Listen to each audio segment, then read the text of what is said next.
Well, if I follow Holmes's instructions, then to begin my investigation into this leather apron, I must first head to the police station.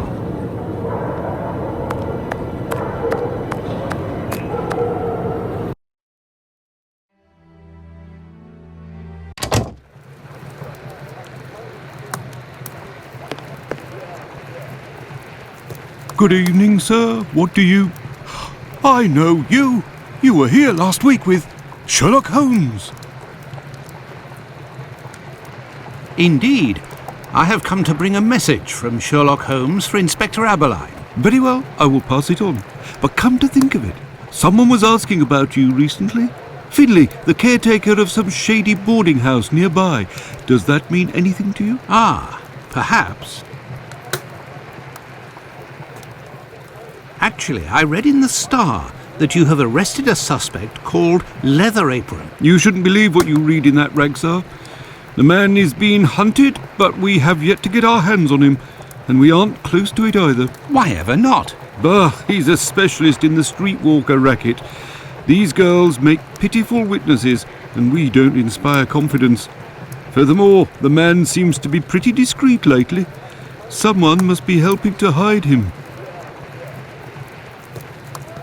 How to get on his trail, then? One of these girls would have to confide in us and give a valid description of the man. Then we'd ask around the journeymen, who use aprons, I imagine. Well, goodbye. I must go to Finlay's boarding house.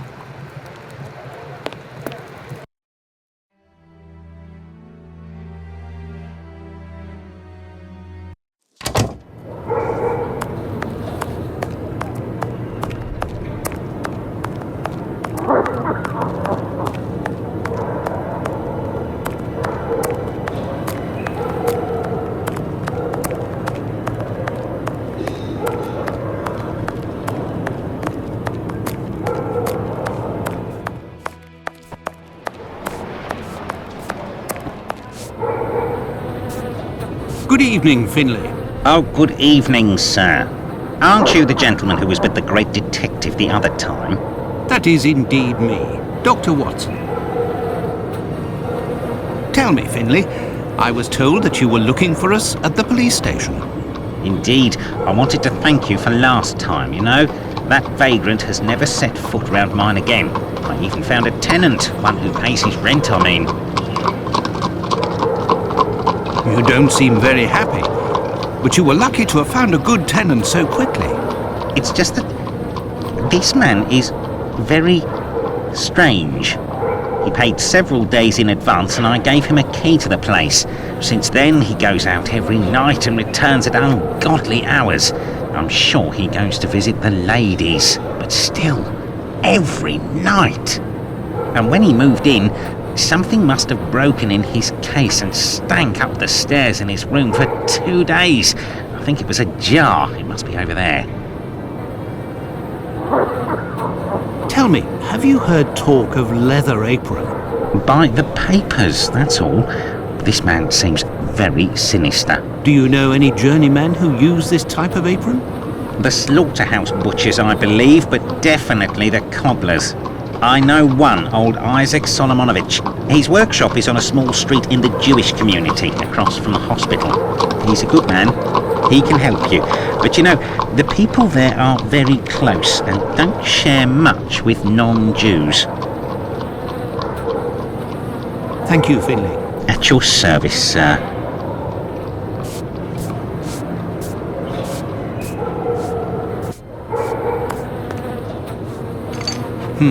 This odour is very strong indeed, but the whole neighbourhood as such has a dreadful stench. Finlay might have an idea as to what this jar had contained. What do you want, Doctor? You're right, the pieces of the jar that your tenant broke do give off a strange smell. It's true. That's quite normal given his trade. Yes, and what would the trade be of your strange tenant? A doctor, like yourself, I believe. Dr. Tumblety, a foreigner. Canadian, perhaps. Dr. Tumblety. It might be interesting to know more about him. Thank you, Finley. At your service, sir.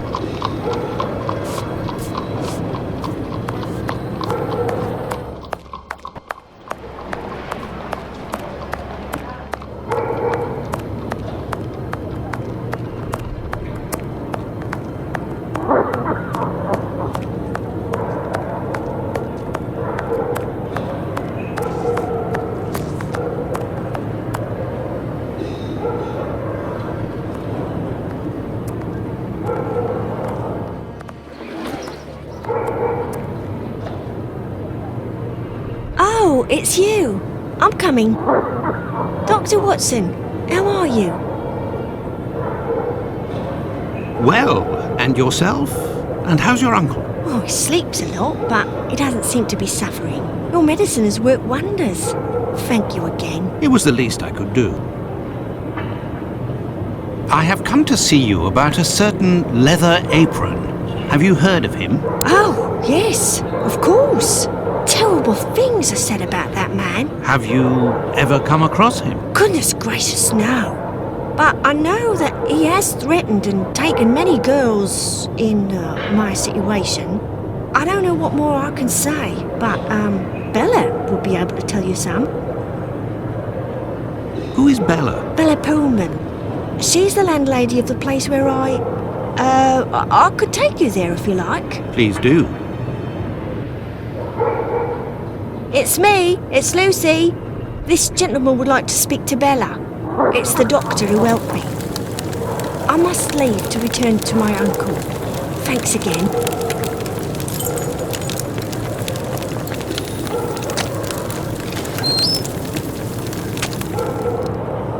Out of the way, I don't like the look of you.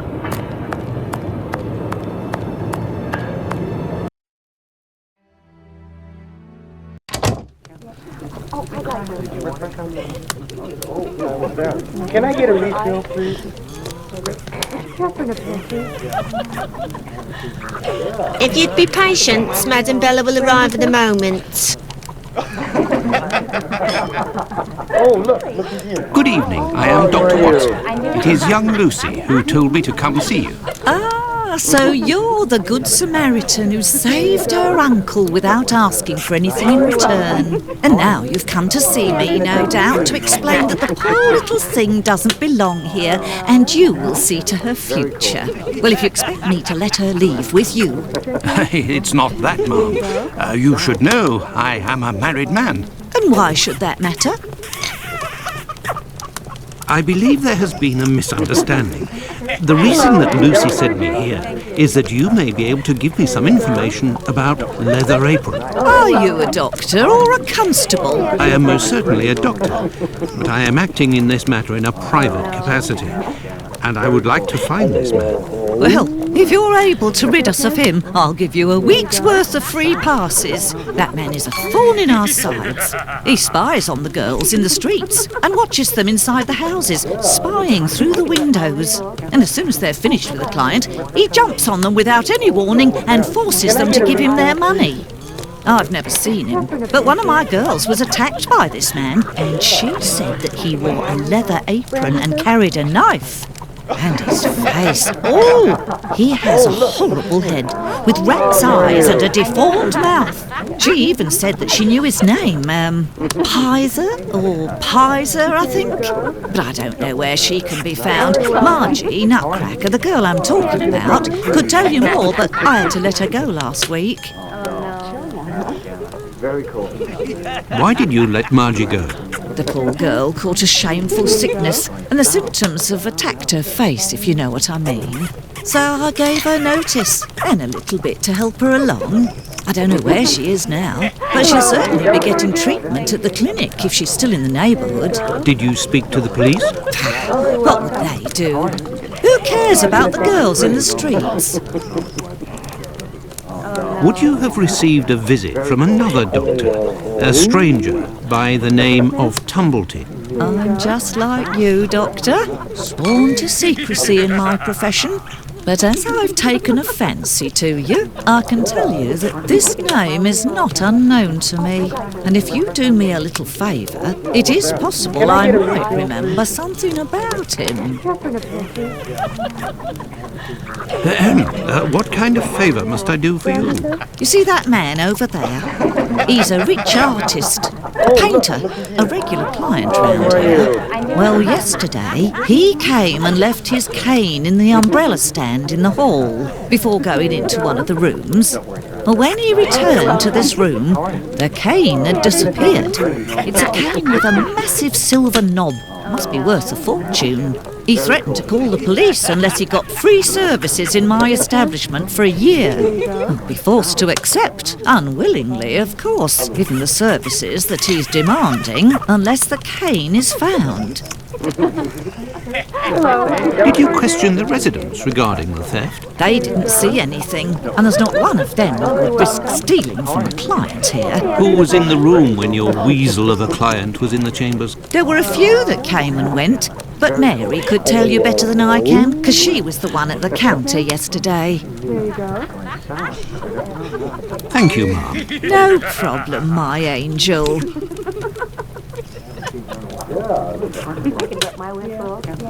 These paintings are suggestive at the very least. These paintings are suggestive at the very least. Brandy, sir? What happened to this rug? Oh, it's when we got a cold yesterday. I asked the young man to fill the pail. He came back to put it down, but his feet were covered in soot and he made a black print. Madam Bella said it was my fault and I got a shilling's penalty. I also have to clean the print and it's no picnic. He has immense feet, that boy. I heard that there was a theft yesterday. Did you see anything? No, and I was here the whole time. There you go. Who delivers the coal? It's never the same person. I've never seen that lad before. Do you always keep an eye on the coat stand? Oh, yes. Well, when the coal delivery came, a client came out of the chambers and stopped me from seeing the boy who brought a bucket of coal. You don't think he would have taken advantage? Until next time, miss. With pleasure, sir. There you go. A large black footprint.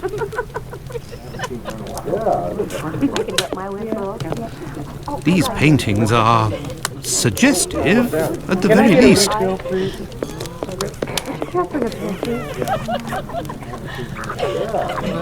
Good evening, sir. Good evening, my dear man. I was led to believe that you're a doctor. None of the residents of this establishment are among my patients, sir. Oh, you're not here as a doctor, but as a man, then. I understand. This is my kind of place, too. It's in these houses in Whitechapel that you find the girls that are the most natural and definitely the most docile. Your way of speaking about these women is not that of a gentleman, sir. I heard that you were the victim of a robbery here. Oh, I'm not complaining. The loss of that walking stick will certainly bring me a very pleasant compensation.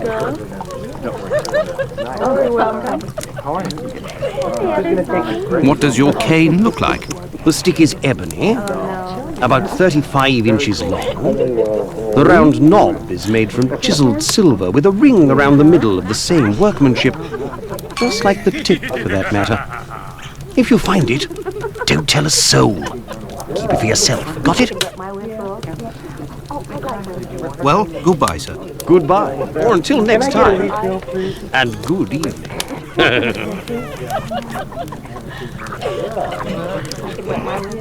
Brandy, sir?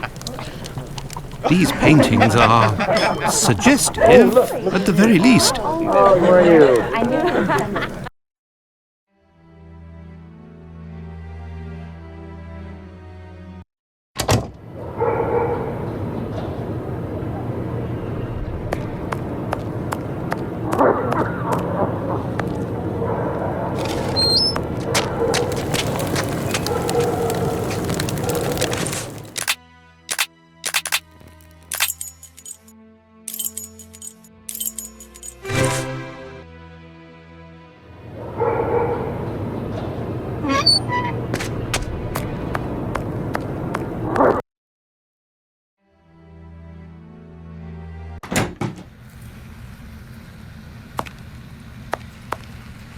These footprints are the same as those found on the rug at the brothel.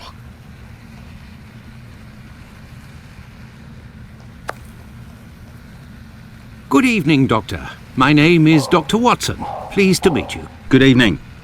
I am Dr. Gibbons. Likewise.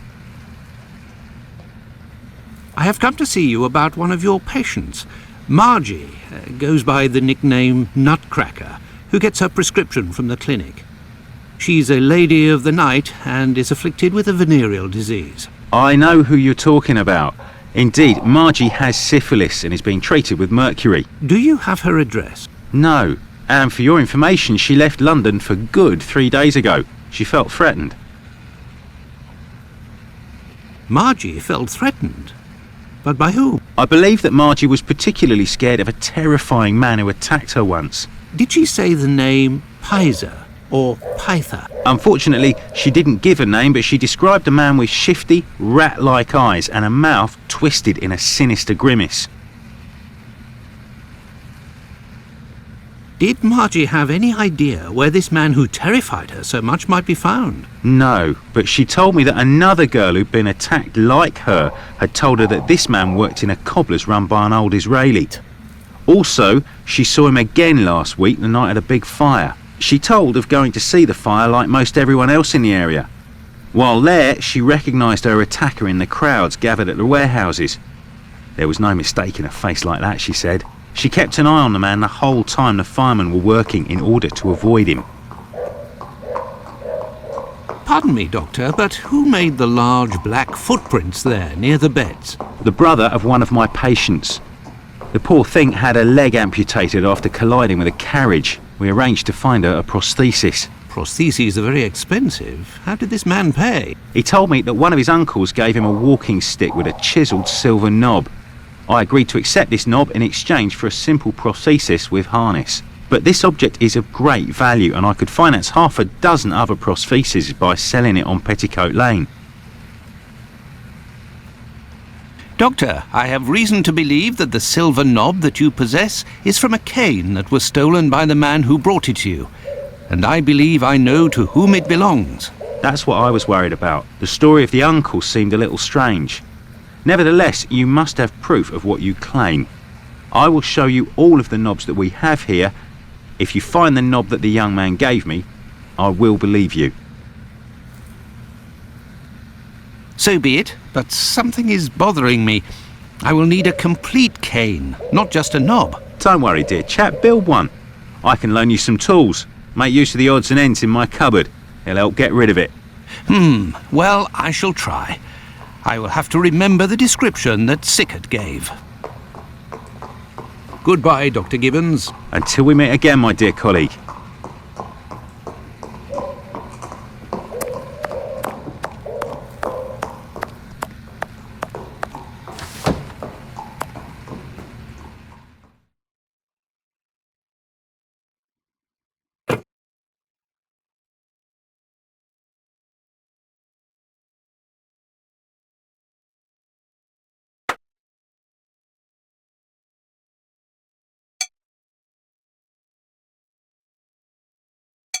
There, all done. Holmes couldn't have done better himself. What can I do for you, my dear colleague? I believe I found the knob from the stolen cane, which I succeeded in putting back together. That's the one. And yet I cannot give it to you, Doctor. I will only return it to the police, and only if there is an official complaint against me. Would there be a way to convince you to give me the cane? Find me a dozen solid adjustable harnesses for wooden leg prostheses, and it's yours, Doctor. Goodbye, Dr. Gibbons. Until we meet again, my dear colleague.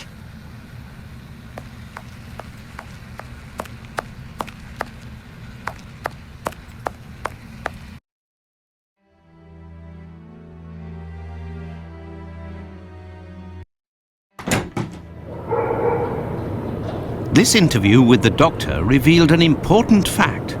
Leather Apron could not be the Bucks Row murderer. According to Margie, the villain passed most of the night of the crime at the fire. He could not have been at the scene of the murder at the moment it was committed. He is, nonetheless, a dangerous character.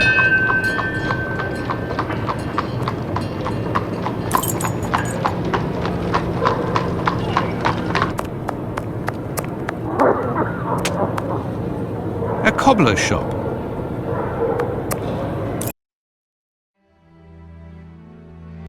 There's nobody here. How very odd. I say, these things look like harnesses. Oh my, they are noisy. Good evening, sir. Pardon the interruption. The door was open. I didn't think that I would find anyone working at this hour. Good evening, sir. I didn't hear you come in. Say, those things that made noise, they are really harnesses, aren't they? Yes, horse harnesses. But I must tell you, sir, that the store is normally closed at this hour. That is why I've asked you to return tomorrow. I didn't come about my shoes. I came to speak of a cobbler, perhaps one of your former employees? A man with very particular habits. You aren't with the police by any chance? I'm sorry, but I do not want to speak of anything but shoes with you. I am not a policeman. I am Dr. Watson. It's Mr. Finlay, who told me that you might be in a position to inform me. Ah, that Mr. Finlay is a very brave man. And if he sent you, then you must certainly be a worthy man also. So, Doctor, who is this cobbler with strange habits? The man of whom I speak is called Pizer or Pyther, a man with a frightening face. Do you know him? Yes, John Pizer. He worked here for a while, but he is no longer here. Do you know where I can find him? No, and if you look, you will not find him. Why? Because he is in hiding, Doctor. You see, a week ago, a horrible murder took place in the neighborhood. A rumor circulated that he might have been responsible for this crime. They say he has quarreled with women of certain virtue in the past, if you understand me. Isaac, it is about the Bucks Row case that I have come to see you. I have the certitude and an incontestable witness that Pizer is innocent, at least of this crime, although he has attacked a number of street women. If he doesn't come forward to explain himself to the authorities, he is condemned to hiding and to take the fall for this murder. Furthermore, it will cast suspicions on your community because they must be hiding him. And while the whole police force is hunting for him, they cannot concentrate on the real assassin who roams the streets and, one never knows, may take any one of you any day. If what you say is true, your visit is a godsend to our community, Doctor. I tell you something. I know Sergeant Thick, an honest policeman who lives in the area. I'll tell John's family that he must go there to explain himself. But if you could please go as soon as possible to the police to give them this report that you say is incontestable. I will go as soon as I take leave of you. Thank you. If I can ever be of service in any way, do not hesitate to ask. Could we transform your horse harnesses into harnesses for wooden legs? Adjustable harnesses? A good craftsman can do anything, Doctor. And I do believe that's what I am. Come back in a while and it will be done. That will be my thanks for what you have done. I shall return later. At your convenience, sir. I am spent. I would like to return home, but I promised to go to the police as soon as I could. Now then, let's go to the police station.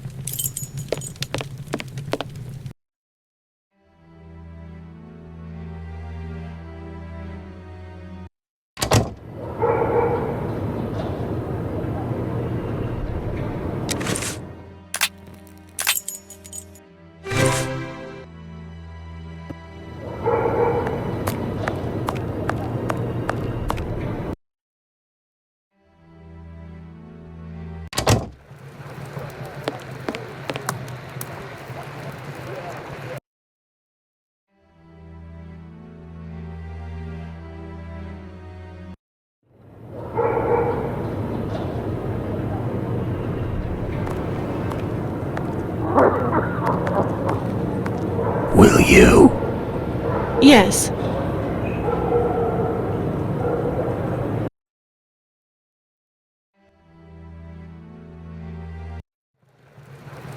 Hey, Doctor, you seem tired. Were you wandering the darker parts of Whitechapel all night? You could say that.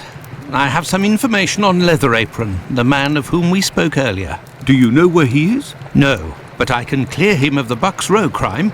A witness proved him totally innocent.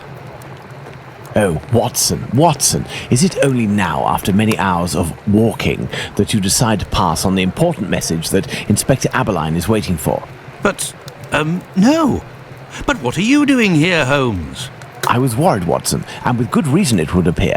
Go give the message to this policeman and let's go home. Nobody appreciates me hanging around here, you know, and it's freezing cold. Ah, Creddle, none too soon. You will take the testimony of this. No, you continue with your duty shift. I must find Chandler in Ambury Street. He's struck again. Who? The murderer, the Bucks Row assassin. Hanbury Street. Let's go, Watson. We have no time to lose.